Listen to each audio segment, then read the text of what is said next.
संत रामपाल जी महाराज एक ऐसे महान संत जिन्होंने अपनी सतभक्ति, तत्व ज्ञान, करुणा और सेवा के बल पर समाज में नई मिसाल कायम की है। संत रामपाल जी महाराज की अगुवाई में उनके सभी सतलोक आश्रमों से समाज कल्याण के अद्भुत कार्यों ने समाज को सुनहरे भविष्य की एक नई उम्मीद दिखाई है। संत रामपाल जी महाराज से नाम दीक्षा लेने के बाद लाखों लोगों की लाइलाज बीमारियां जैसे कैंसर, एड्स आदि ठीक हुई।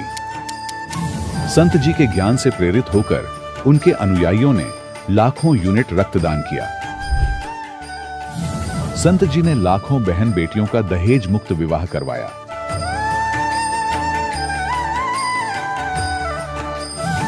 संत जी ने लाखों लोगों का नशा छुड़वाया, करोड़ों उजड़े परिवार बसे।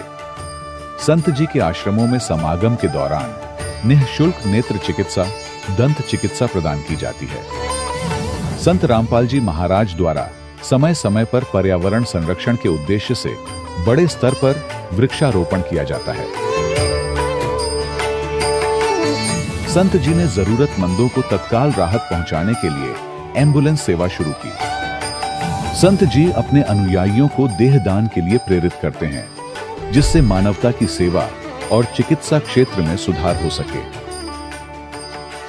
संत रामपाल जी महाराज के सभी आश्रमों में हर रोज निःशुल्क भंडारा आयोजित किया जाता है, जहां हर वर्ग, हर जाति और हर धर्म के लोग एक साथ बैठकर भोजन करते हैं।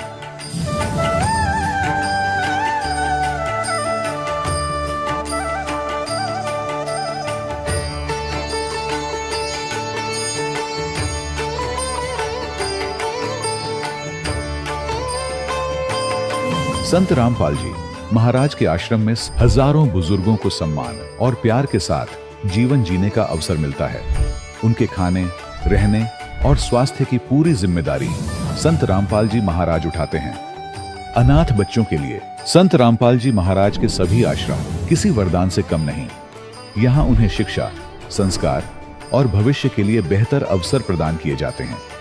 चाहे बाढ़ हो, भूकंप या महामारी, संत रामपाल जी महाराज और उनके अनुयायी हमेशा ही जरूरतमंदों के लिए सबसे आगे खड़े रहते हैं। कोविड महामारी के दौरान संत रामपाल जी महाराज के आश्रमों से करोड़ों लोगों के लिए भोजन, दवाइयां और जीवन रक्षक सामग्रियां उपलब्ध कराई गई। चाहे गरीब की मदद हो या किसी शोषित और पीड़ित वर्ग के हक और सम्मान की लड़ाई, संत रामपाल जी महाराज ने हमेशा ही उनकी दबी आवाज को सरकारों तक पहुंचाया है और उन्हें उचित न्याय दिलवाने में अहम भूमिका अदा की है। समाज में आध्यात्मिक और सामाजिक मूल्यों के प्रति जागरूकता लाने में संत रामपाल जी महाराज हर कदम पर मानवता के सच्चे सेवक साबित हुए हैं। संत रामपाल जी महाराज का जीवन हमें सिखाता है कि सच्ची सेवा वही है जो निस्वार्थ भाव से की जाए। आइए हम भी इस महान सेवा के कार्य में इस महान संत से जुड़ें और संत रामपाल जी महाराज से नाम दीक्षा लेकर अपने जीवन को धन्य बनाएं।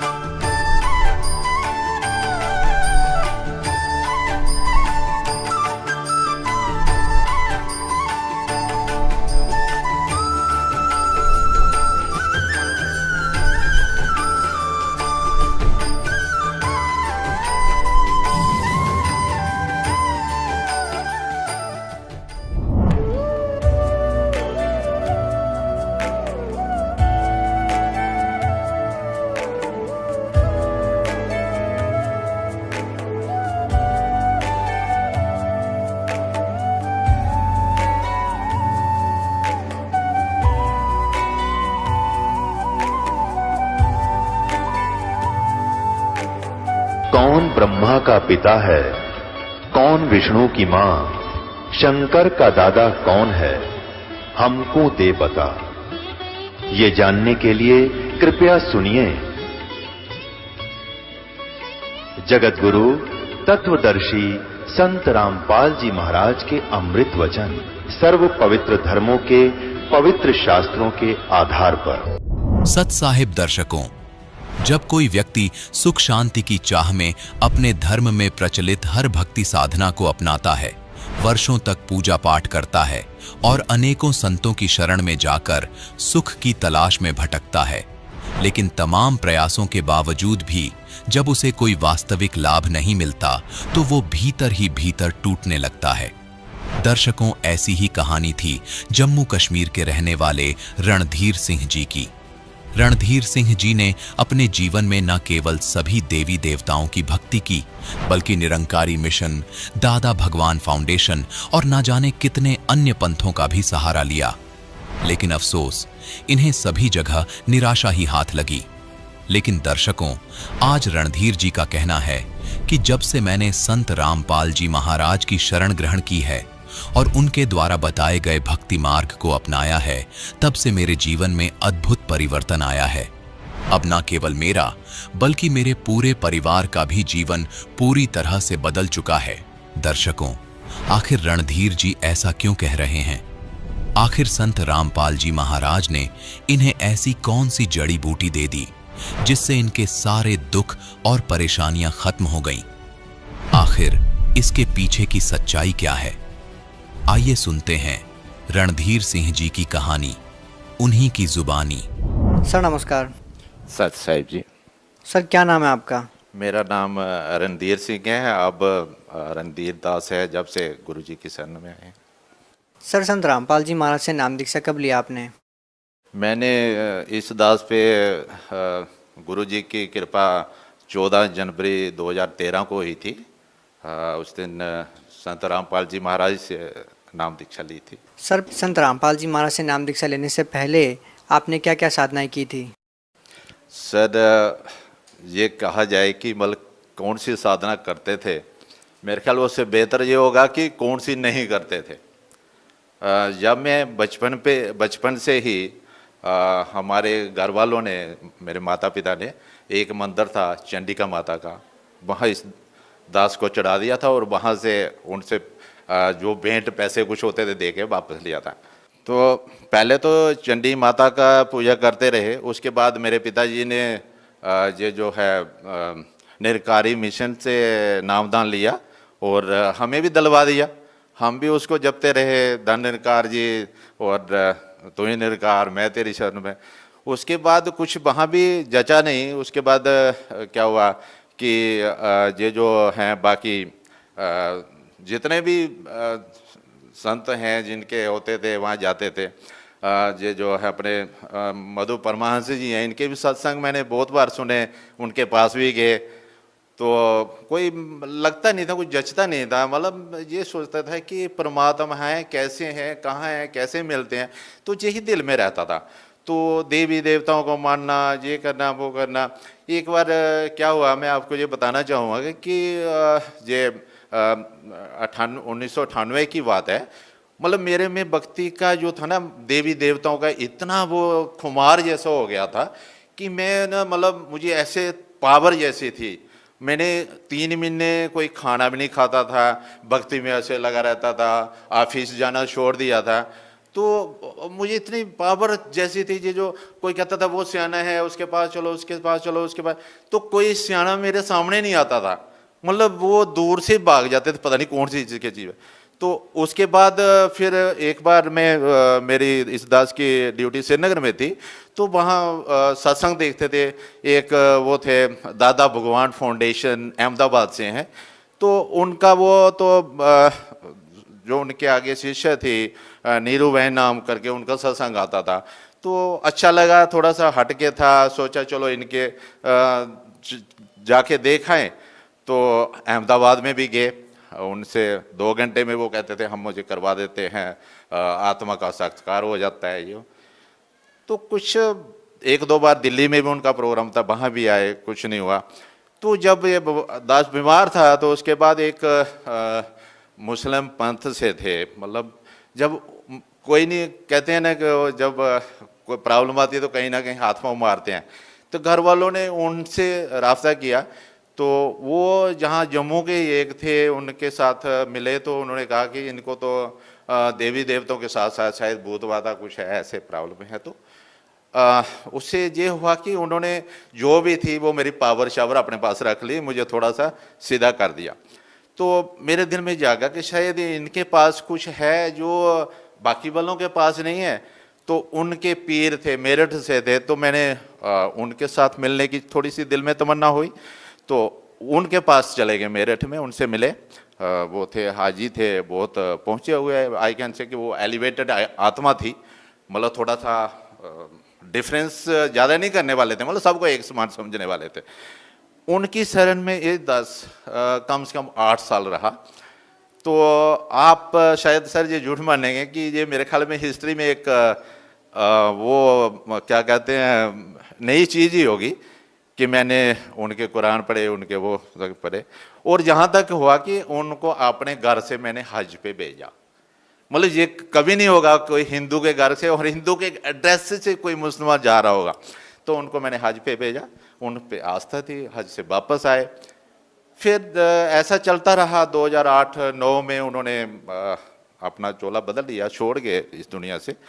तो अब जो उनके आगे थे उनमें आपस में कुछ क्या कह सकते हैं कि क्या हुआ क्या नहीं हुआ। उन्होंने किसी को कहा नहीं था आगे कौन देखेगा क्या देखेगा, तो कुछ जचा नहीं, मतलब कुछ लालच पान जाए, ऐसा कुछ लगा कि भाई इनके पास तो कुछ है नहीं, लेकिन चलो जो रास्ता वो दिखा गए हैं, कुछ चीज़ें तो बहुत अच्छी दिखाई, टीवी नहीं देखना है। तो जब वो इस दुनिया से चले गए तो फिर मैं किसी पे आस्था नहीं रही। मैं यही सोचता था, ये परमात्मा तू जहाँ भी है तो मुझे कहीं अच्छी जगह पे ले जा, तो जहाँ के तू मिल जाए। सर, आपने इतनी जगह पे साधनाएं की है, विभिन्न संतों से, काजियों से आपने नाम दीक्षा ली है, संतों से आप जुड़े रहे हैं, देवी देवताओं की पूजा आपने की है, उसके बावजूद आप संत रामपाल जी महाराज की शरण में आए। आपको संत रामपाल जी महाराज की शरण में ऐसा क्या लगा जो अन्य संतों से आपको सुनने को नहीं मिला, और वो क्या कारण रहा कि आप संत रामपाल जी महाराज की शरण में आए, और कैसे आपको संत रामपाल जी महाराज के बारे में जानने को मिला? संत रामपाल जी महाराज की शरण इस दास को मैं कहता हूँ बड़ी मुश्किल से मिली हुई है। इतना लंबा सफ़र तय करने के बाद, इतना फिर एक ये था दिसंबर की बात है 2012 की। तो दास ऐसे परेशान रहता था, मतलब किसी में मन नहीं रहता था कौन सी भक्ति कौन सी नहीं करूँ।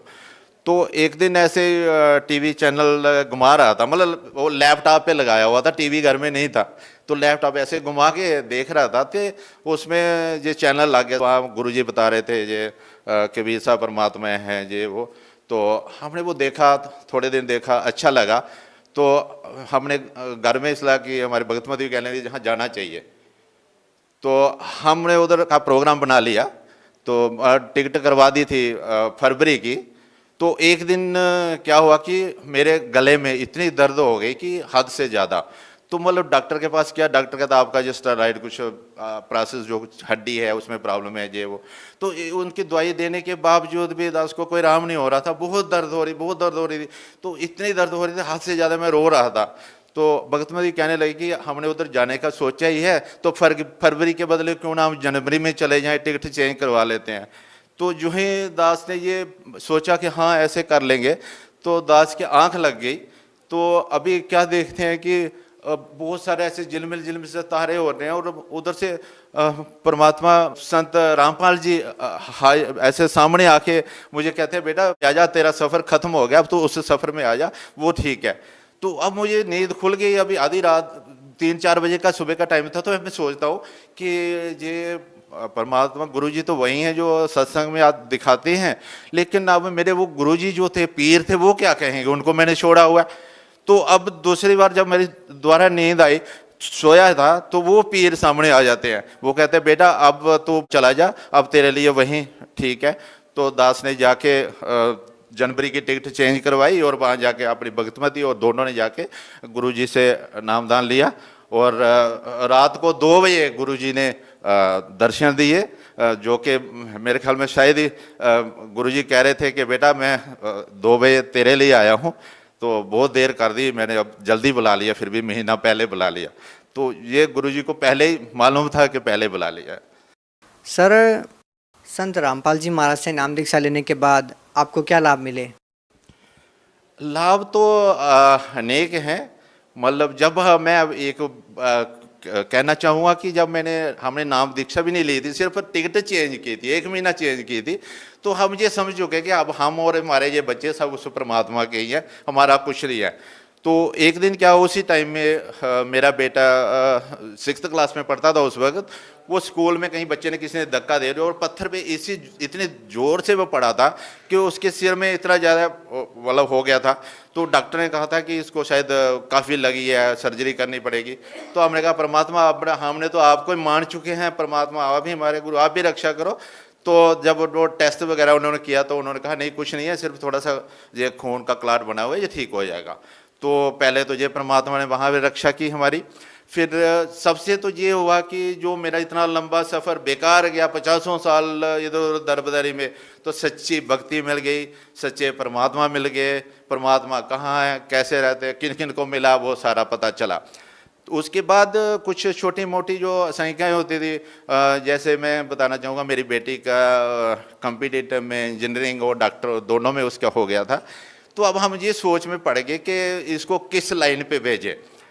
तो हमने वहाँ पे अरदास लगाई, तो वहाँ से गुरुजी का संदेश आया कि बेटा परमात्मा बेहतर करेंगे, आप इनको डॉक्टरी लाइन में डाल दो। तो वो भी हमारी प्रॉब्लम हल हुई। तो एक बार ऐसे क्या हुआ कि हमारी भक्तमती ऐसे बाथरूम के पास में चल रही थी, वो गिर गई, हाथ उसका जान से टूट गया। तो अब किसी को डॉक्टर को दिखाया, उसने कहा नहीं इस पर प्लास्टर होगा। फिर ऐसे ही एक मलने वाले ऐसे जो होते हैं उनको दिखाया, उसने बोला इसमें मल दिया जाए, लेकिन उनकी दर्द बढ़ती जा रही थी। तो मैंने उनको बोला परमात्मा जी अरदास लगाई उन्होंने, और परमात्मा की इतनी दया हुई कि दूसरे दिन जब सुबह उठे तो हाथ उनका ठीक था। तो उसके बाद बहुत सारे ऐसे छोटे मोटे लाभ तो होते ही रहते हैं। सर, हमने बहुत सारे संत रामपाल जी महाराज के श्रद्धालुओं से बात की है। सभी का कहना है कि संत रामपाल जी महाराज से नाम दीक्षा लेने से उनके नशे, बीड़ी, सिगरेट, तंबाकू वगैरह से उनको छुटकारा मिल जाता है। सर, आपके साथ ऐसा क्या अनुभव रहा? इसमें ऐसा है कि बाकी नशे तो कोई नहीं करता था दास, लेकिन मतलब जो था ये मांस खाना ये पहले था, लेकिन जब वो सोच लिया कि परमात्मा की शरण में जाना, तो वो ऐसे छूट गया मतलब कि जैसे कभी देखा ही नहीं है उसकी तरफ। सर, भगत समाज को क्या संदेश देना चाहेंगे? मैं भगत समाज को संदेश तो नहीं, एक प्रार्थना करना चाहूँगा कि परमात्मा जो हमारे रामपाल जी महाराज हैं, वो एक सबको सुधार करने आए हुए हैं। उनसे नशा मुक्ति करवा रहे हैं, लोगों को दहेज से छुड़ा रहे हैं, और मतलब जो शास्त्र विधि के अनुसार जो भक्ति है वो बता रहे हैं। तो सभी से यही प्रार्थना है कि आप रामपाल जी महाराज जी के दीक्षा लें और अपना जीवन सफल करें। जी, बहुत बहुत धन्यवाद। सत साहिब। दर्शकों, अभी आपने सुने संत रामपाल जी महाराज से दीक्षा प्राप्त करके सुखी हुए भक्त के अनुभव। अब देखिए जगत गुरु तत्वदर्शी संत रामपाल जी महाराज के मंगल प्रवचन। अपने आत्मा, अब क्या किया मालिक ने के लीला करी जो 5 वर्ष के हो गए। एक दिन एक गंगा नदी के ऊपर घाट बना हुआ था स्नान करने के लिए, और वहां पर ये महर्षि एक स्वामी रामानंद जी थे। उस समय कबीर परमेश्वर जी 5 वर्ष का लीला करते हुए शरीर था उनका, तो उस समय 104 वर्ष के थे स्वामी रामानंद जी महर्षि, और वो बड़े बोलबाला था उनका। सब ये मानते थे कि महर्षि रामानंद जी जो हैं वेदों, गीता, पुराणों के मर्मज्ञ ज्ञाता हैं, और उन्होंने 1400 ऋषि बना रखे थे, प्रचारक, उपदेशक। उनमें से एक अष्टानंद ऋषि था जो परमात्मा को आते हुए उसने देखा था सतलोक से, एक प्रकाश पुंजम रूप में, फिर बालक रूप दिखाई दिया था। वो भी उसी रामानंद ऋषि के शिष्य थे, और 1400 ऋषि बना रखे थे प्रचारक, जगह जगह जाकर प्रचार करते थे। इतने विद्वान, इतना बोलबाला स्वामी रामानंद जी का था। रामानंद जी सुबह सुबह स्नान करने के लिए उस गंगा घाट पर जाते थे ब्रह्म मुहूर्त में। गर्मियों का मौसम था। परमात्मा जाकर के कबीर जी उन पौड़ियों में लेट गए। रामानंद जी अंधेरे में नीचे जा रहे थे स्नान करने के लिए, पौड़ी उतर रहे थे। परमात्मा के सिर में उनकी खड़ाऊ लग गई रामानंद जी की। जैसे बालक रोया करते हैं वो लीला रोने की करी।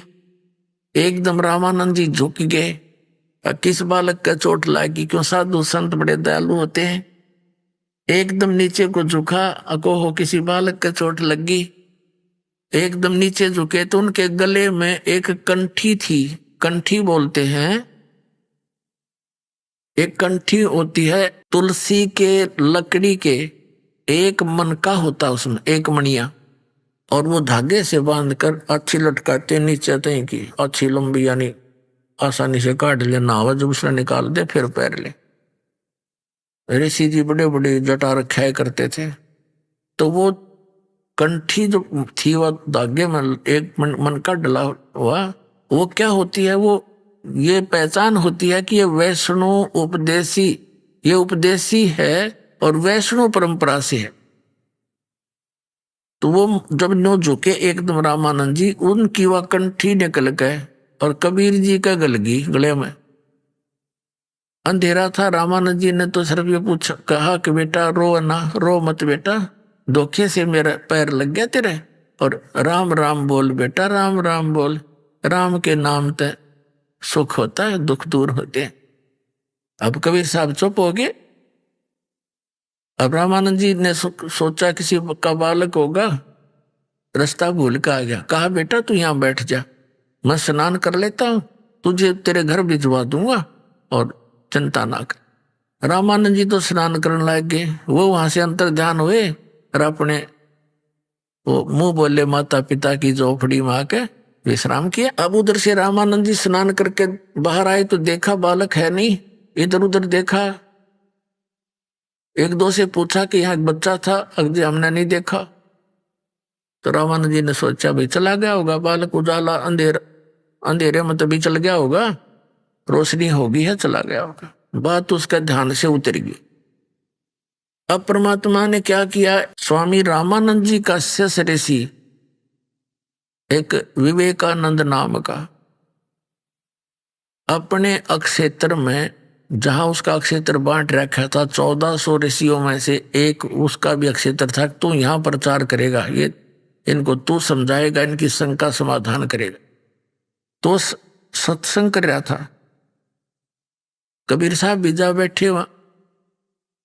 कबीर साहब जा बैठे तो जब उसने प्रसंग शुरू किया कि विष्णु जी सर्वेश्वर हैं, इनके कोई माता पिता नहीं, सर्वेश्वर हैं, यही 3 रूप धारण करके सब कार्य करते हैं। ये कभी रजगुण ब्रह्मा बन जाते हैं, कभी तमगुण शिव बन जाते हैं। ये सब के जनक हैं, महेश, ये सब देवों के देव हैं, अजरो अमर हैं, इनके कोई माता पिता नहीं है। जब उसने वो शिव पुराण की कथा कह सुन ली, भगवान विष्णु के ऊपर उसने प्रसंग चलाकर सत्संग किया, तो परमात्मा खड़े हुए और पूछा कि हे स्वामी जी, मैं आपसे कुछ शंका का समाधान चाहता हूं। अब सारे श्रोता बैठे। अब विवेकानंद जी ने कहा क्या बोल बेटा, क्या पूछते हो? आपने ये कहा कि विष्णु जी का कोई माता पिता नहीं, अजरो अमर है, सर्वेश्वर है, इनसे ऊपर कोई परमात्मा नहीं है। तो मैंने एक दिन एक ब्राह्मण कथा कर रहा था शिव पुराण में, रुद्र संहिता के अंदर 5वां, 6वां और 7वां अध्याय वो पढ़ रहा था। उसमें मैंने सुना कि उसमें लिख रखा है ऐसे ऐसे कि काल रूपी ब्रह्म से और दुर्गा के संयोग से विष्णु की उत्पत्ति हुई। अब देखियो जरा उसमें, मैं तो खर पढ़ा नहीं, ऐसा है। अब ब्राह्मण ने पढ़ा, न्यों का न्यों पाया। कहते हैं राज तजना सहज है, सहज तरिया का ने, और मान बढ़ाई ईर्षा दुर्लभ तजना ये। अरे इनके छोड़े बिना भगवान नहीं मिले, ना तो बनाए जाओ बात। आंखों पढ़ा कर उनका बोला अरे झूठ बोलता है, ऐसा इसमें कुछ नहीं है।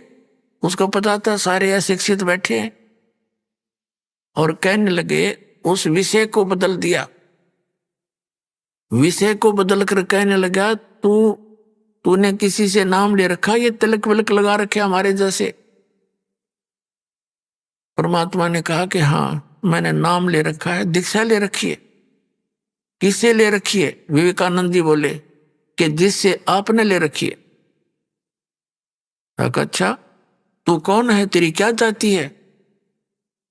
अब परमात्मा तो बोल नहीं पाए, श्रोता ही कहने लगे ये तो नीरू का लड़का नहीं है, दानक का, जुलाहे का।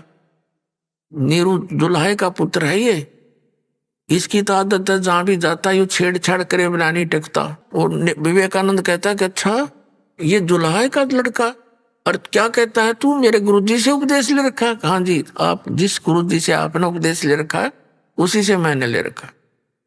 देखो रे श्रोताओ, देखो भाइयों कितना झूठा और कपटी है ये, है ना पाखंडी, कैसी झूठ बोल रहा है, ऐसे ही पुराणों के बारे में झूठ बोल रहा है ये। मेरे गुरुजी पता तूने कौन है? वो कहता है विवेकानंद परमात्मा से। परमात्मा कहते मुझे मालूम है आपके गुरुदेव और मेरे गुरुदेव स्वामी पंडित रामानंद जी महर्षि। विवेकानंद कहता क्या तूने उनसे उपदेश ले रखा? कहा देख तेरे जैसा तिलक सारा सौदा मेरे पास। अब उसने क्या कहा? उस विवेकानंद ने कहा देखो भाइयों कितना झूठा है, अब मैं गुरुजी के पास जाऊंगा, इसकी सारी हिस्ट्री पूछूंगा, और कल तुम भी आना वहां पर, सुबह देखना इसकी कैसी पिटाई गुरुजी करेंगे। अब उस विवेकानंद का आदेश उसके सारे श्रोता पहुंच गए सुबह सुबह रामानंद जी की कुटिया पे। रामानंद जी के पास सामने जाकर उस विवेकानंद ऋषि ने कहा महाराज जी मारी तो नाक काट दी एक जुलाहे के बालक ने। हे परमात्मा वो तो न्यू कह है कि मैंने स्वामी जी से नाम ले रखा है, हे दाता हम कैसे बाहर निकलेंगे, कैसे शकल दिखाओगे जनता में? एक दानक का शूद्र का लड़का आपको गुरु बताता फिरता, उसने बेइज्जती कर दी। अब रामानंद जी ने यह बात सुनी नो कुदर गुस्से में हो गया कि उसको कल लाओ मेरे सामने पकड़ के, मैं तो इन शूद्रों को निकट भी नहीं आने देता। क्यों उनके नंबर कट जाए, जैनो बेरा पट जा। किसी ब्राह्मण ने शूद्र को उपदेश दे दिया तो उसके चेले भाग जाते। इस डर से उसने खूब आंखें लाल कर ली। अब सुबह सुबह वो विवेकानंद 8-9 और लेकर मस्टंडे और पहुंचा दानकों की दुल्हाओं की कॉलोनी में, उस बगड़ में। तो वहां वो घर पूछ रहे थे नीरू का। एक बहन आवे थी और एक भक्त व्यक्ति था, उनने देख लिया क्या बात है, ये तो इनकी नीयत तो ठीक ना लगती, झगड़ा करने का उद्देश्य है, लठ ले रही है, डंडा ले रहे और पूछ रहे नीरू का घर। तो वो पूछ रहे थे, वो सुनते हुए निकट के जल्दी सी आगे और नीमा से आकर बताया कि नीमा तुम्हारा किसी से झगड़ा हो गया क्या? कई ब्राह्मण आ रहे डंडा लेकर तुम्हारा घर पूछ रहे। इधर से एक व्यक्ति भी आकर उसने यही कहा कि पता नहीं क्या बात है, तुम्हारा कोई झगड़ा हो गया किसी से। और नीमा समझ गई कि यो कबीर किसी ने छेड़छाड़ का है बाबना ने, और ये पहला छेड़ा छड़ी करें जाया करते, किसी को जाकर छेड़ दे कह देते सच्ची, और सच्ची का फिर दुख होया करे। तो कई उलाने आया करते दिन दिन में। नीमा के वह भी तंग हो रही थी। अब उसको पता था कि वो कल फिर किसी न किसी के साथ इसने छेड़छाड़ की होगी, राज तो ये मारने कूटन पा के डंडे ले रहे थे। तो उसने क्या किया, अपने बच्चे को, यानी अब बच्चा ही मानती थी वो, तो कहा झोपड़ी में सोए थे, वो तो वक्त जा लिया उठा के और कहा बेटा तू झोपड़ी के पीछे बैठ जा और उस लेट जा तू यहाँ पर। उसके ऊपर कपड़े डाल दिए पुराने पुराने से बेकार से, और बोलिए ना जब तक मैं ना कहूं। अच्छा माता जी। अब वो इतने में पहुंच गए हुए विवेकानंद और उसके समर्थक सपोर्टर, और वो जाते कहने लगे वो कहाँ है तेरा पुत्र नीमा, कहाँ है तेरा बेटा? वो कहने लगी जी क्या बात होगी, एक बात का तो वहां पता चलेगा गुरुजी के पास। वो कहती है जी मैं धमका दूंगी मेरे बेटे ने, आज के बाद कुछ नहीं कहेगा तुम्हारे को। नहीं नहीं अब तो वहीं फैसला होगा। अब वो माई तो एक तरफ धक्का दे दिया और बढ़ गए झोपड़ी में, पटक कर ठा के नो लठा डंडा गेला हाथ लाऊं तो वो फिर दानक बन जा। पंडित जी थे, लठा गेला डंडा गेला नुक रजाई उठा उठा देखे, पलंग वो चारपाई सी थी वह उथल दी। अब और वो नो पूछा जी बात तो बता दो। नीमा ने पूछा जी कोई कारण तो बता दो, क्या गलती कर दी मेरे बेटे ने। अब परमात्मा ने सोचा ये माई ने घना दुखी करेंगे, तो बाहर निकल कर उस गोदड़गा बेमा तो बाहर कपड़े थे खड़े हो गए और कहने लगे रे विवेकानंद आजा झोपड़ी के पीछे खड़ा हूं मैं। अब माई ने ना सोची देख निकम्मा यू क्या करे। अब वो तो भाग कर गई, आवाज सुनते ही पकड़ लिया। अब वो जब लेकर चलने लगे परमात्मा को, नीमा लपट गई अपने बच्चे का नो पकड़ के छाती से। उन निकम्मा ने उसका इतने डंडे मार दिए, बेहोश कर दी। फिर पता लगा नीरू भाग गया, आया क्या क्या आवाज होगी, क्या बात, क्या शोर मच रहा है। वह बेहोश पड़ी, बच्चे को लेकर जा रहे हैं। भाग कर उसने भी छुटवाने की चेष्टा की, उसके भी कई लठ मार दिए, वो भी अचेत हो गया और उसको ले गए। पुण्यात्माओं, देवी पुराण में लिखा है 414 पृष्ठ पे कि दो सतयुग त्रेता द्वापर में राक्षस कहे जाते थे, वो कलयुग के ब्राह्मण है। एक बार देखा है दुखदेव ब्राह्मण पे जग जा। ये देखिए देवी पुराण, श्रीमद देवी भागवत पुराण, गीता प्रेस गोरखपुर से प्रकाशित है। और इसके कौन है संपादक? हनुमान प्रसाद पोदार, चिमनलाल गोस्वामी। ये गीता प्रेस गोरखपुर से प्रकाशित है, ये आपके समक्ष है। अब इसके 414 पृष्ठ पर आपको दिखाते हैं।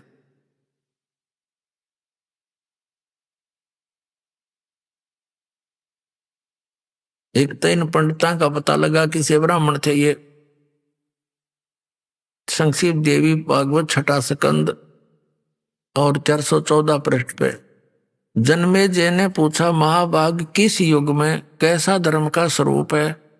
इस संपूर्ण विषय को विशेष रूप से बताने की कृपा कीजिए। व्यास जी बोले, राजन, यह निश्चय कि सतयुग में ब्राह्मण वेद के पूर्ण विद्वान थे। उनके द्वारा निरंतर भगवती जगदम्बा की आराधना होती थी। भगवती का दर्शन करने के लिए उनका मन सदा ललायित रहता था और प्रत्येक गांव में शक्ति मंदिर का उद्घाटन हो, इस विषय की उनके मन में बड़ी उत्सुकता थी। अपनात्माओं, एक तो इस पवित्र देवी पुराण के इस लेख से ये स्पष्ट हो गया कि ब्राह्मण, सतयुग के ब्राह्मण विद्वान किसे थे। ये नौकेन के द्वारा देवी की पूजा होया करती। वेद में किधर देवी की पूजा का है पर किधर वर्णन, और जबकि देवी कहती है कि वेद के अतिरिक्त कोई साधना मत करो। और वेद में क्या मंत्र है आपको दिखाते हैं। वेद में क्या है देवी के द्वारा बताया। श्री देवी ने क्या बताया? 500, ये देखिएगा 565, थोड़ा सा दिखाएंगे झलक। ये 7वां स्कंद और संक्षिप्त देवी भागवत 562 पृष्ठ पर हिमालय को ज्ञान देते हुए, हिमालय राजा को ज्ञान देते हुए श्री देवी के द्वारा हिमालय को ज्ञान उपदेश, ब्रह्म स्वरूप का वर्णन। श्री देवी जी कहने लगी, पर्वतराज, उस ब्रह्म का क्या स्वरूप है यह बतलाया जाता है। ये सारा कुछ वर्णन करके थोड़ा सा बताऊंगा इसमें। उसके विषय में क्या कहती है कि उस एकमात्र परमात्मा को ही जानो, दूसरी सब बातों को छोड़ दो। केवल एक परमात्मा की भक्ति करो और नहीं करनी, और उस अमृत रूप परमात्मा के पास पहुंचाने का यही पुल है। आगे देखो, इस आत्मा का ओम के जप के साथ ध्यान करो। इससे अज्ञान में अंधकार से सर्वथा परे और संसार समुद्र से उस पार जो ब्रह्म है उसको पा जाओगे, तुम्हारा कल्याण हो। और वो कहाँ रहता है? ओम नाम का जाप कर, ब्रह्म को टारगेट बना। ब्रह्म का जाप ओम है और वह है, यह है सबका आत्मा ब्रह्म, ब्रह्मलोक रूप दिव्य आकाश में रहता है।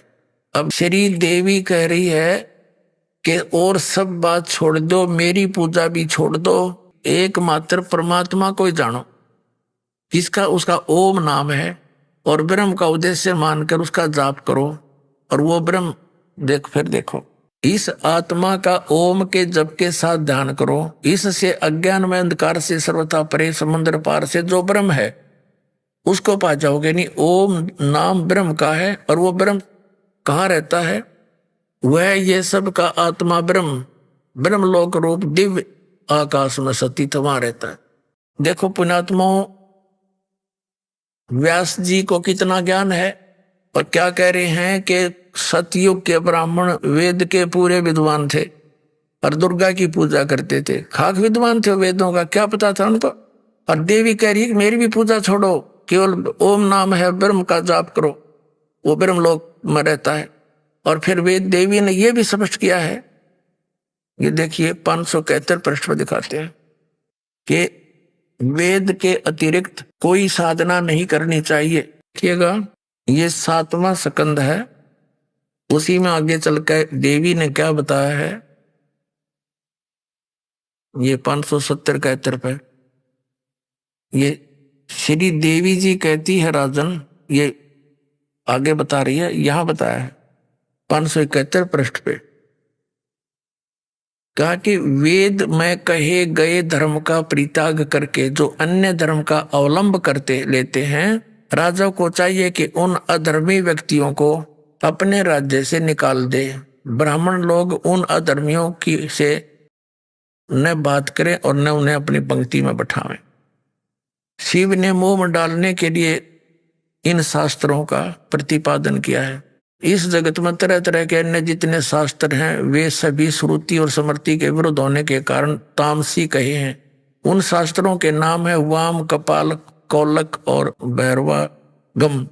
तो शिव ने मोह में डालने के लिए इन नकली शास्त्रों का प्रतिपादन किया। समझो कहने का भाव ये है। अब क्या कहा है कि उनमें कहीं कहीं वेद अविरुद्ध अंश भी हैं। वेदज पुरुष उस अंश को ग्रहण कर लें तो कोई दोष नहीं। वेद से भिन्न अर्थ को स्वीकार करने के लिए द्विज सर्वथा अनधिकारी है। अतएव वैदिक पुरुष सम्यक प्रकार से प्रयत्न करके वेदों का ही आश्रय लें, यही शाश्वत धर्म है। अब बताओ, ये सतयुग के ब्राह्मणों ने ये नहीं पता कि वेदों में दुर्गा की पूजा को नहीं लिखी। और नो कहे व्यास जी के राजन सतयुग के ब्राह्मण वेद के पूर्ण विद्वान थे, दुर्गा की पूजा करते थे। वारे मैं ऋषियों, और दुर्गा कहती है कि मेरी पूजा छोड़ दे, सब बातों को छोड़ दे, ओम नाम है उस ब्रह्म का जाप करो, और वो ब्रह्म लोक में रहता है। ये खाक विद्वान थे ऋषि, मैं ऋषि। अब देखो पुराणों में क्या लिखा है, आगे देखो। अब 414 पे संक्षिप्त देवी भागवत और 6वां स्कंद हमने ये पढ़ लिया। जन्मेजय ने पूछा, महाभाग किस युग में कैसा धर्म का स्वरूप है? इस संपूर्ण विषय को विशेष रूप से बताने की कृपा करिए। व्यास जी बोले, राजन यह निश्चय कि सतयुग में ब्राह्मण हर वेद के पूर्ण विद्वान थे और उनके द्वारा निरंतर भगवती जगदम्बा यानी दुर्गा की आराधना होती थी। भगवती का दर्शन करने के लिए उनका मन सदा ललायित रहता था। प्रत्येक गांव में शक्ति यानी दुर्गा का मंदिर उद्घाटन हो, इस विषय की उनके मन में बड़ी उत्सुकता थी। अपने आत्माओं ये मंदिरा का लठी ननगढ़वा रखे पंडिता ने और सतयुग तक करते आ रहे। वेद में लिखा है केवल एक ओम मंत्र है। पवित्र श्री मद्भगवत गीता जो है चारों वेदों का सारांश है। उसमें कहीं भी दुर्गा की पूजा का है कितने नामो निशान, और दुर्गा कहती है उसकी पूजा करो। अब आगे वो व्यास जी क्या कहते हैं, इसी 414 पृष्ठ पर देखो, जो हमारा प्रसंग है उसको लेते हैं। ये वही यहाँ क्या बताया है कि धर्म की यही स्थिति त्रेता में रही, परंतु कुछ ह्रास हो गया था। सतयुग की जो स्थिति थी वह द्वापर में विशेष रूप से कम हो गई थी। राजन, उन प्राचीन युगों में जो राक्षस समझे जाते थे वे कली में ब्राह्मण माने जाते हैं, क्योंकि अब के ब्राह्मण प्राय पाखंड करने में तत्पर रहते हैं। दूसरों को ठगना, झूठ बोलना और वैदिक धर्म कर्म से अलग रहना कलयुगी ब्राह्मणों का स्वाभाविक गुण बन गया। अपने आत्माओं ये कंसेप्ट कलयुग करना जरूरी था। दास ने कह दिया कि ये ब्राह्मण कलयुग के ब्राह्मण सतयुग में जो राक्षस होते थे उन कैसे हो गए, और उन्होंने ये कर्म इव करके दिखाया। क्या किया? बेरहमी से कूट छेद के उन नीरू और नीमा को पटकिए अपनी मान बढ़ाई के लिए और बालक को घसीट कर ले गए। वहां उनके गुरु रामानंद जी बैठे थे कुटिया में, आगे पर्दा लगा लिया, श्रोता वो दर्शक गणे आगे ब्राह्मण के भी ये पता करेंगे झूठा कौन है। और विवेकानंद जानबूझ कर बुला कर ले गया, तेरी फिर इज्जत रह जाएगी हमारे गुरुजी की, वो उस विषय को भूल जाएंगे ये लोग। अब झोंपड़ी में रामानंद जी अंदर बैठे हैं, कबीर परमेश्वर 5 वर्ष के बालक बाहर खड़े हैं, बीच में पर्दा डाल दिया गेट के ऊपर, ये दिखाने के लिए मैं तो शूद्रों का सुबह सुबह दर्शन भी नहीं करता। रामानंद जी ने पूछा तेरी जात क्या है और तू किस भगवान की भक्ति करता, तेरा पंथ क्या है। अब देखो वो परमात्मा हमारे लिए कितने दुखी हो रहे हैं। 1-2 कौड़ी का जीव रामानंद, उसके आगे ऐसे खड़े परमात्मा हाथ जोड़ के, जैसे एक सुयोग्य शिष्य को अपने गुरु जी के सामने व्यवहार करना चाहिए, ऐसे खड़े हैं परमात्मा। तो क्या कहा, अब क्या वार्ता होती है। आदरणीय गरीबदास साहिब जी ने अपनी वाणी में कितनी अच्छी चित्रित की है। आडा पर्दा लाए कर रामानंद बूजंत, दास गरीब कुलंग छवि अदर धार को दंत। झोपड़ी के अंदर पांव पटके को गुस्से में जैसे मृग कूदा करे नो, और नो क्या प्रश्न किया, कौन जात कुल पंथ है, कौन तुम्हारा नाम है, दास गरीब आधीन गति ही बोलत है बलि जाऊं मैं। अब गरीबदास जी कहते हैं कि बलिहारी जाऊं मैं उस भगवान पे, अपने गुरु रूप में उस रामानंद जी के सामने कति कितना अधीन होकर बोलते हैं और सच्चाई कहते हैं साथ साथ। क्या बोले परमात्मा, रामानंद जी ने पूछा कि कौन तुम्हारी जात है और कौन तुम्हारा पंथ और के तुम्हारा नाम है। परमात्मा ने क्या बताया, जात हमारी जगत गुरु और परमेश्वर है पंथ, दास गरीब लिखत पढ़े मेरा नाम निरंजन कंत। ओए है, मेरी जात पूछते हो तो मैं जगत गुरु हूं, और मेरा पंथ पूछते हो मैं परमेश्वर का पंथ है मेरा एक ईश, जिसको सरपुरुष कहा है। गीता जी अध्याय नंबर 15 के श्लोक 16 और 17 में 3 पुरुष हैं, सरपुरुष, अक्षर पुरुष, परम अक्षर पुरुष। इसको ईश, ईश्वर और परम अक्षर पुरुष को परमेश्वर कहते हैं। तो क्या बताते हैं, जाते हमारी जगत गुरु और परमेश्वर है पंथे, दास गरीब लिखत पर मेरा नाम निरंजन कंत। क्योंकि मैं पूर्ण परमात्मा हूं और मैं उस परमेश्वर का पंथ लिए हुए हूं। इस बात से रामानंद जी गणा दुखी हो गया कि देख छोटा सा बालक कैसी बकवाद कर रहा है। रे बालक सुन दुर्बुद्धि तेरा घटमट तन आकारे, दास गरीब दर्द लगा जब हो बोले सृजनहारे।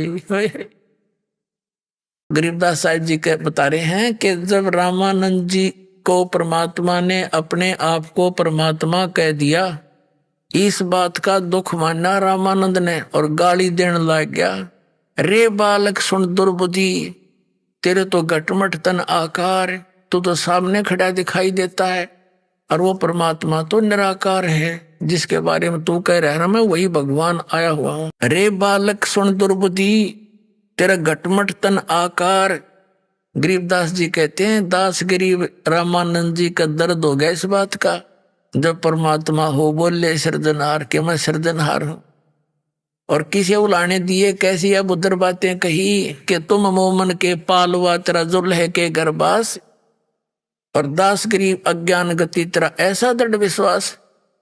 जैसे न्यो कहा कर तो उसके एक मुसलमान के टुकड़ा पर पलने वाला तू है और अपने आप को भगवान कह रहा है। मान बढ़ाई छोड़ कर बोलो बालक बहन, दास गरीब अधमुखी एता तुम गठफैन। तर्क तलु से बोलते वो रामानंद सुरज्ञान, दास गरीब कुजात है यू आखिर नीच निदान है। कितनी अभद्र बातें कही भगवान को उस रामानंद ने, कि ये तो कुजात है, कुजात। कुजात माने इसके माँ का बेरा ना बाप का, और किस जाति का कित पड़ा पाया यूं। इस भाव से बोल रहा है कि तर्क तलु से बोलते वो रामानंद सुरज्ञाने, दास गरीब कुजात है यू आखिर नीच निदान। लोग कहने लगे तो नीच है न शूद्र है ना, और इसकी जात का नहीं बेरा कुजात, और अपने आप को भगवान कहे। कुछ भी बकवाद कर सकता है ऐसा व्यक्ति। अब परमात्मा के बोले मैं के बदन खुला से करे सुन स्वामी परवीने, दास गरीब अजात हूं तै जो कहा बलि जाऊं मैं के बदन खुला से करे सुन स्वामी परवीन, दास गरीब मनी मरे है मैं आजज आदीन। अब क्या बताने लगे परमात्मा अपनी सतीथि, मैं अवगत गत से परे और तेरे चार वेद से दूर, दास गरीब दसों दशा में सकल संत भरपूर। इन तेरे वेदों में मेरी महिमा तो है इन वेदों में, लेकिन इनसे दूर यानी इनमें वर्णित विधि से मेरी प्राप्ति नहीं हो सकती।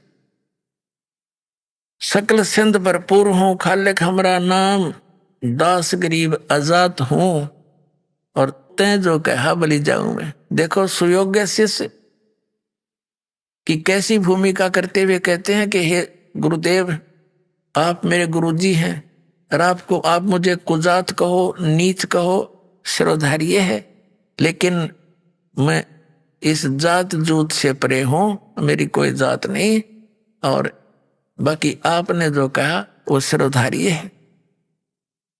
लेकिन सच्ची मैं हूं वही जो आपको बता रहा हूं।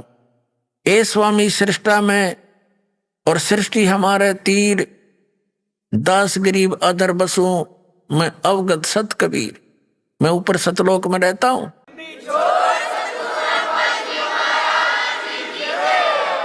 सुन रामानंद राम में, और मैं बावन नरसिंह, दास गरीब सर्व कला मैं व्यापक सर्वंग।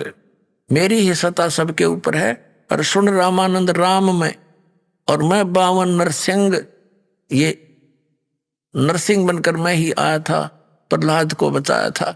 और नाम विष्णु का, मैंने विष्णु रूप धारण कर लिया, क्यों विष्णु का पुजारी था, राज्य हो जाएगा बालक। कहते हैं सुन रामानंद राम में, और मैं बावन नरसिंह, दास गरीब सर्व कला मैं व्यापक सर्वंग। फिर क्या बताते, ए स्वामी सृष्टा में और सृष्टि मेरे तीर, दास गरीब अधर बसूं अवगत सत कबीर। अब रामानंद जी ने सोचा इतना कॉन्फिडेंस से यू बालक बोल रहा है, इसने तो बात बढ़ा दी।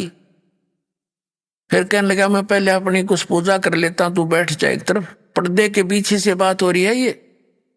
अब वो पर्दे से पीछे कहने लगा मैं थोड़ी पूजा कर लूं, अपनी नित्य नियम कर्मकांड करता था वो। और परमात्मा बाहर खड़े रहे। रामानंद जी क्या कर रहे थे, जैसे भगवान विष्णु की एक काल्पनिक मूर्ति बनाते थे। वो कर्मकांड बाहर मूर्ति पूजा से नहीं करते थे, लेकिन मूर्ति की कल्पना करते थे, अभ्यास कर रखा था। ध्यान में बैठते ही मूर्ति दिखे विष्णु भगवान की। और वो कर्मकांड में क्या होता है कि प्रतिदिन उसको नहाते हैं, मूर्ति को स्नान कराते हैं, तो ऐसे प्यारे ढंग से जैसे श्रद्धा बनाए रखने के लिए गंगा जल लाए हो रामानंद जी, जैसे कल्पना होती है सौपन सा। और फिर क्या किया, सारे कपड़े उतार दिए मूर्ति के। कर्मकांड केवल मानसिक पूजा कर रहा था, मानसिक कपड़े उतार दिए सारे, और फिर उनको नवाया। नवा के फिर सारे कपड़े पहना दिए, तिलक लगा दिया और मुकुट रख दिया भगवान श्री कृष्ण विष्णु जी के सिर पे। अब फिर क्या देखा कि भगवान के गले में कंठी नहीं है, वो माला नहीं। अब मुकुट रखने के बाद उस दिन मुकुट नहीं उतार सकते, अगले दिन उतरे वो, नहीं तो पूजा खंडित। और माला नहीं डली भगवान के गल में तो पूजा अधूरी, फिर खंडित। इसलिए रामानंद जी ने सोचा इस माला को उठा के और मुकुट के अंदर से डाल दूं। वह डालने की चेष्टा करने लगा तो मुकुट में फंस गई, वह आगे ना गई। तो रामानंद जी इतना चिंतित हो गया कि हे भगवान, आज मेरे से कौन सी गलती बन गई। हे परमात्मा, जिंदगी में पहली बार मेरे से भूल लगी, आपके गले में आपका श्रृंगार रह गया दाता। इतना चिंतित हो गया, आज कौन सी भूल पड़ गई। हे भगवान, बुढ़ापा आ गया, कदे बड़ी बड़ाई पूजा बिगड़ जाए, मेरी भक्ति नाश हो जावे। अभी आपने सुने संत रामपाल जी महाराज के मंगल प्रवचन। आइए अब सुनते हैं संत रामपाल जी महाराज से नाम दीक्षा लेकर सतभक्ति करके अद्भुत लाभ प्राप्त करने वाले अनुयायी के विचार। दर्शकों, जब कोई व्यक्ति शारीरिक सुख और मानसिक शांति की चाह में अपने धर्म में प्रचलित हर संभव भक्ति साधना को अपनाता है, वर्षों तक पूजा पाठ, व्रत उपवास, तीर्थ यात्राएं करता है और अनेकों संतों की शरण में जाकर सुख की तलाश में भटकता है, लेकिन तमाम प्रयासों के बावजूद भी जब उसे कोई वास्तविक लाभ नहीं मिलता, तो उसके भीतर एक गहरी उलझन और निराशा जन्म ले लेती है। दर्शकों, कुछ ऐसी ही कहानी थी हरियाणा के रहने वाले महेंद्र कुमार जी की। महेंद्र जी ने अपने जीवन में सभी देवी देवताओं की भक्ति की, लेकिन अफसोस, इन्हें हर जगह से निराशा ही हाथ लगी। लेकिन दर्शकों, आज महेंद्र जी का कहना है कि जब से मैंने संत रामपाल जी महाराज की शरण ग्रहण की है और उनके द्वारा बताए गए शास्त्रानुसार भक्ति मार्ग को अपनाया है, तब से मेरे जीवन में अद्भुत परिवर्तन आया है। आज मैं और मेरा परिवार वास्तविक सुख और मानसिक शांति की अनुभूति कर रहे हैं। दर्शकों, आखिर महेंद्र जी ऐसा क्यों कह रहे हैं? आखिर संत रामपाल जी महाराज ने इन्हें ऐसी कौन सी जड़ी बूटी दे दी जिससे इनके सारे दुख और परेशानियां खत्म हो गई हैं? आखिर क्या है इसके पीछे की सच्चाई? आइए सुनते हैं महेंद्र कुमार जी की पूरी कहानी, उन्हीं की जुबानी। नमस्कार सर। नमस्कार जी। सर, क्या नाम है आपका? मेरा नाम महेंद्र कुमार है जी। महेंद्र जी, कहाँ से आए आप? मैं फरीदाबाद करुणानगर से आया हूँ जी। संत रामपाल जी महाराज की शरण में आने से पहले आप क्या भक्ति साधना करते थे? संत रामपाल जी महाराज जी की शरण में आने से पहले विशेष हम श्री कृष्ण जी भगवान की पूजा किया करते थे और मंगलवार के दिन हनुमान जी को प्रसाद चढ़ाया करते थे। सर, ये सब जो पूजा आप करते थे, इनका क्या आधार था? क्या आपने कोई गुरु बना रखा था? हमने ऐसे गुरु तो कोई नहीं बनाया था जी। जैसे घर में सभी देवी देवताओं की पूजा किया करते थे, उसी हिसाब से हम भी पूजा किया करते थे। तो सर, आप ये पूजा कर ही रहे थे, तो फिर आप संत रामपाल जी महाराज की शरण में क्यों गए? इसका एक विशेष कारण है भगत जी। मैं कुछ समय पहले जब हम गुरु जी से, सदगुरु रामपाल जी महाराज जी से जुड़े नहीं थे, तब श्री कृष्ण भगवान जी के यहाँ पे परिक्रमा लगाने के लिए जा रहे थे मथुरा में। और उस जाने के दौरान हमारा रास्ते में एक बहुत एक्सीडेंट हुआ, भयंकर एक्सीडेंट हुआ। उस एक्सीडेंट में मेरा पैर कट गया और मेरे मामा जी थे, वो वहीं पे उसी जगह उसी टाइम ख़त्म हो गए। उससे मेरे दिल को बहुत ही दुख हुआ और मेरी बिल्कुल आस्था हट गई। और उसके बाद में किसी में भक्ति करने की रुचि नहीं रही थी। और हमारे घर में फिर हमारे पापा जी धार्मिक प्रवृत्ति के थे और हमारे पापा जी ने फिर गुरु जी बनाए थे सदगुरु रामपाल जी महाराज। और उन्होंने फिर ज्ञान समझाया, तो हम भी ज्ञान समझा हमने गुरु जी का, सदगुरु रामपाल जी महाराज जी का, और फिर हमने ज्ञान लिया, नाम दीक्षा ली सदगुरु रामपाल जी महाराज जी से। तो सर, संत रामपाल जी महाराज से नाम दीक्षा लेने के बाद आपको क्या लाभ मिले? हमको बहुत विशेष लाभ मिले जी। एक तो आत्मिक संतुष्टि मिली, और जो हम बहुत ही ज़्यादा, मतलब मेरी एकदम भक्ति करने की रुचि खत्म हो गई थी, आस्था हट गई थी मेरी, बिल्कुल भी किसी भी भक्ति करने का मन नहीं करता था। और फिर सदगुरु रामपाल जी महाराज जी से ज्ञान लेने के बाद में इतनी अच्छी दिल को शांति मिली, आत्मा को संतुष्टि मिली। और विशेष लाभ ये मिले जी कि अभी भक्ति करते करते कई बार क्या होता है कि कई भगत मंत्र वंत्र करने में कुछ अपनी कमी हो जाती है। परमात्मा कहते हैं कि सतगुरु के दरबार में कमी काई की नाए, हंसा मोज न पावता चूक चाकरी माए। तो अपनी कमी की वजह से कई बार भक्तों के ऊपर कुछ परेशानी आ जाती है। तो उसी का कुछ परिणाम मेरे साथ हुआ कि मैं बीमार हो गया। मेरा पैर जो कटा हुआ था उसमें एक रॉड पड़ी हुई थी और वो रॉड उसमें पस पड़ गया। तब मैंने डॉक्टर से दवाई कराई तो डॉक्टर ने कहा कि भाई आपको तो इसमें बोन टीबी हो गई, हड्डी की टीबी हो गई है। तब हमने डॉक्टर से कहा तो अब क्या होगा? तो उन्होंने कहा कि भाई इसके लिए आपको कम से कम 6 महीने दवाई खानी पड़ेगी। और हो सकता है ठीक हो भी, और हो सकता है पैर और भी काटना पड़े। तो एक हमारे मिलने वाले थे सरदार जी, बहुत प्रेम करते हैं वो हमसे, तो उन्होंने कहा था कि बेटे इसका विशेष पूरी अपना इलाज करवाना, ट्रीटमेंट, क्योंकि मेरी घरवाली भी इसी बॉर्न टीबी की वजह से मर गई थी, ऐसा ना हो कहीं आपके साथ में भी ऐसा कुछ हादसा हो जाए। तो हमें तो विश्वास था और हमने परमात्मा सदगुरु रामपाल जी महाराज जी से प्रार्थना करी कि सदगुरुदेव दास के ऊपर ऐसे ऐसे परेशानी आ गई है, और तो गुरु जी ने कहा बेटा भक्ति करो सब ठीक हो जाएगा। और मालिक के बस ये वचन थे, परमात्मा कहते हैं सदगुरु रामपाल जी महाराज के संत वचन पलटे नहीं और पलट जाए ब्रह्मांड। मालिक सदगुरु रामपाल जी महाराज जी का इतना ही कहना था कि मेरे को उसी दिन से आराम हो गया, और 1 हफ्ते के अंदर मैं हॉस्पिटल से छुट्टी लेके आ गया, और मैंने कोई दवाई नहीं खाई और कोई भी ट्रीटमेंट नहीं कराया। और मेरे पैर की जो डॉक्टर कह रहे थे कि आपको बॉन टीबी हो गई है, हड्डी की टीबी हो गई है, और इसके लिए कम से कम भी नहीं तो 6 महीने दवाई जरूर खानी पड़ेगी, और वो मालिक की दया से सदगुरु रामपाल जी महाराज जी की दया से बिल्कुल ठीक हो गई। सर इसका इलाज आपने कहाँ करवाया था, कौन से डॉक्टर ने आपको ये कहा था? ये हमारे फरीदाबाद में है जी, बहुत बढ़िया माना हुआ हॉस्पिटल है, सर्वोदय हॉस्पिटल, सेक्टर 19 में पड़ता है जी। वहाँ पे कराया था। उसके बाद में वहाँ से उन्होंने कह दिया था कि भाई अब आपका कोई इसमें वो नहीं है, इसका तो बहुत ज़्यादा काम खराब हो गया है, आप ऐसा करो घर पे जाओ और घर पे ही जाके अपना ट्रीटमेंट कराओ, क्योंकि उन्होंने कह दिया था कि शायद अब ये मेरी ठीक होने वाली नहीं थी।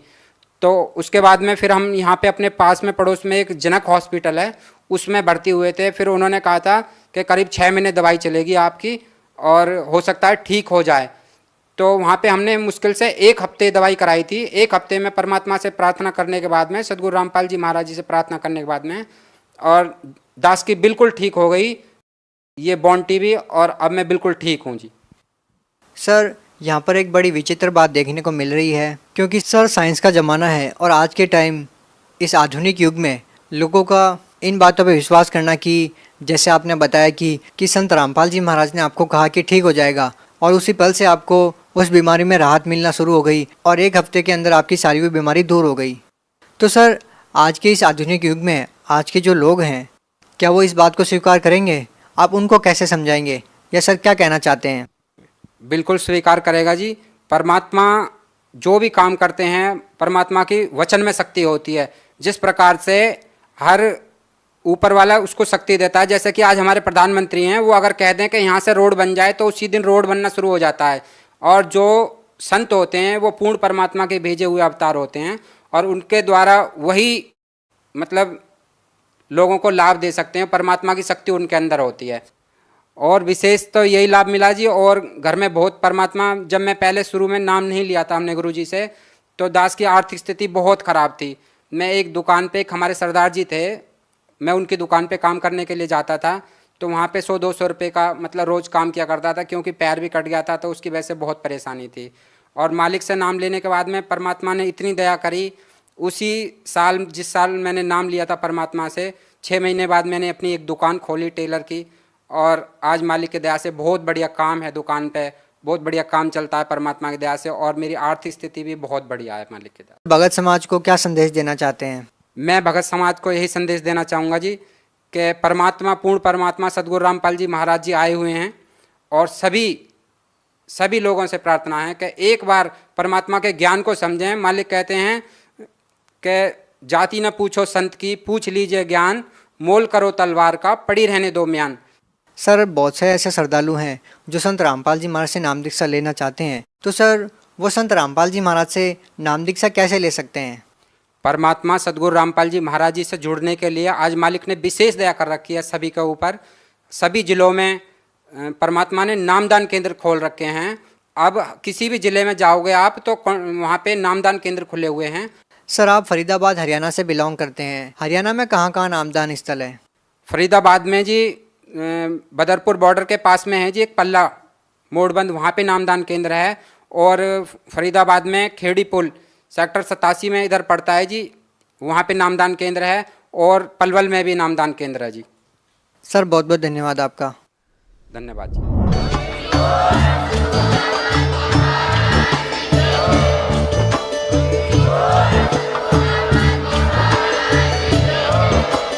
आप सुन सुन रहे थे जगत गुरु तत्वदर्शी संत रामपाल जी महाराज जी के मंगल प्रवचन। अधिक जानकारी के लिए विजिट कीजिए हमारी वेबसाइट www.jagatgururampalji.org। संत रामपाल जी महाराज जी के शुभ आशीर्वाद से पूरे विश्व भर में 500 से भी ज्यादा नाम दीक्षा केंद्र हैं, जिन पर संत रामपाल जी महाराज जी द्वारा ऑनलाइन निशुल्क नाम दीक्षा दी जा रही है। अपने नजदीकी नाम दीक्षा केंद्र का पता करने के लिए संपर्क करें 8222880541।